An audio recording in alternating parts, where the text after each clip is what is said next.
Hello, Moorhead Fantasy Football League. First and foremost, I will not be talking about the Green Bay's games. ESPN is doing that enough. I'm just gonna stick to what I normally talk about: fantasy football. And what happened last week? That's probably what you're all wondering.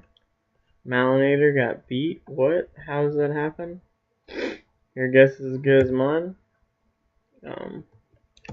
Maynard pulled through in a clutch win. Congratulations, Maynard, on knocking me off my throne at number one. Thought for sure I'd win when you only scored 123 points, but oh well. Sometimes people's players lay an egg. This week, about all my players laid an egg.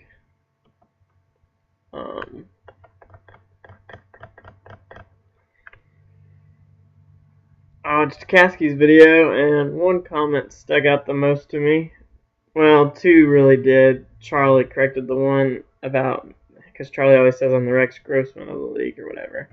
But I only really talk so much is because no one else really does talk. So I like to bring a little bit of flavor, fun to the league when I do these videos and talk so much smack and stuff. But pretty much all my smack is true. Now, Kasky tried to say that Dealt With has one of the better teams in the league. I can't discount that at all.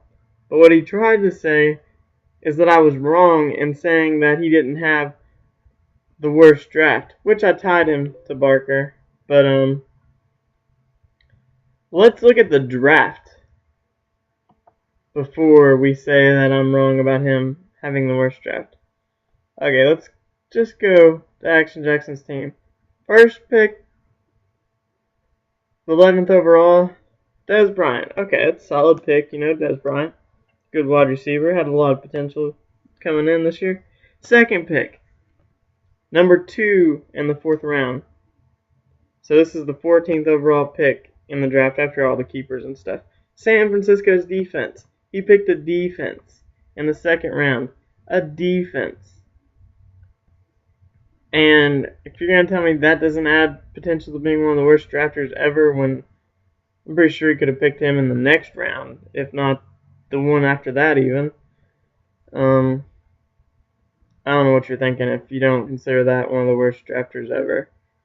And we'll point out the second thing that he did in the draft that really defined him, in my opinion. I can let the defense go. Okay, he really wants San Francisco's defense. Why not? They're number 1.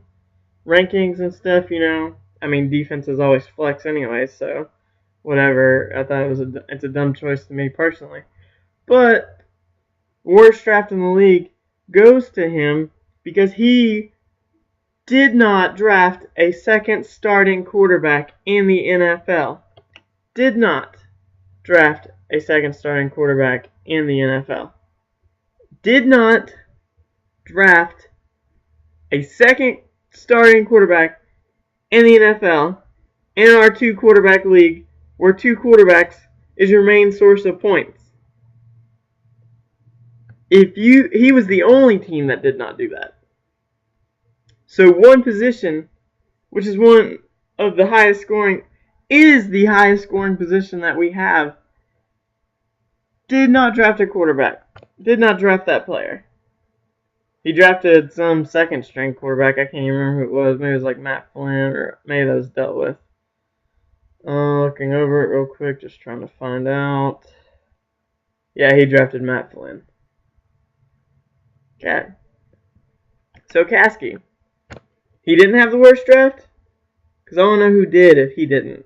Because if he didn't, then someone did something god-awful. I don't know. Okay. That's enough on the worst draft thing. I think that's point in case, point proven. Point goes to Malinator, who said he had the worst draft. And then after I traded him, I said, well, I traded him, so now he beefed up his quarterback and he made some player ads. He's done some decent things.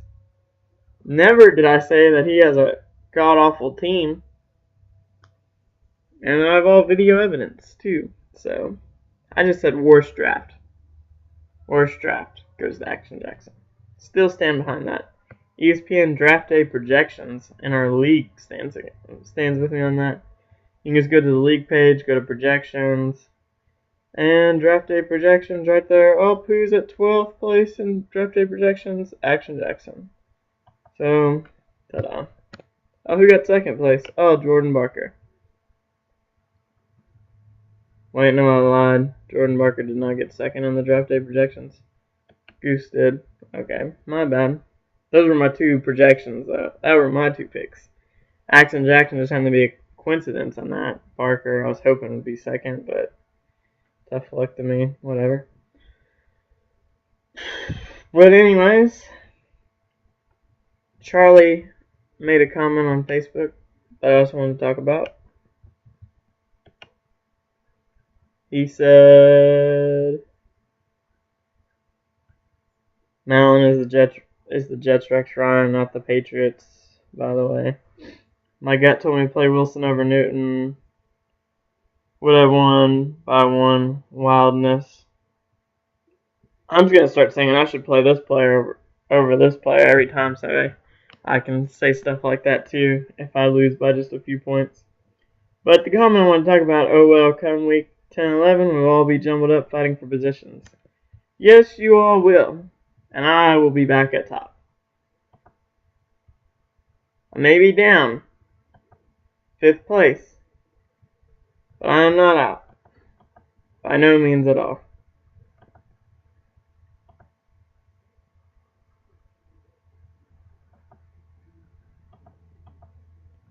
I'm not out at all.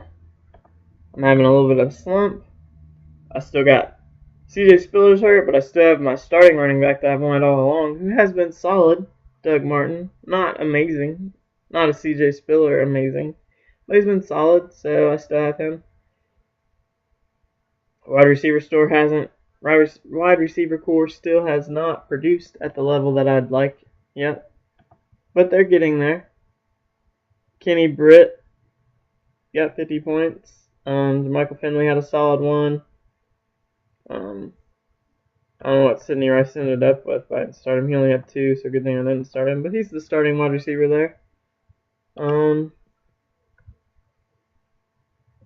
So I have like 3 number 1 wide receivers on my team. Bolden could be debated as the number 1. Torrey Smith obviously lit it up. I'm glad he did, though, after what happened, that tragedy in his family. So I'm glad Torrey Smith had a good game. Kenny Britt is the other debatable one. I mean, I think he may not be getting all the points right now. And you could especially say that since that was a huge blowout game. Kenny Britt only had 50 yards in the whole game when they scored 44 points. And he didn't get any of that, so, I mean, what can I say? Marcus Colston's dealing with foot injuries, so I'll give him that excuse. I don't know what happened to Vincent Jackson. I don't have a clue, but my team just sucked this week. I can man up and say that. And I win. Aaron Rodgers did not play well. The whole Green Bay Packers team did not play well. Philip Rivers sucked.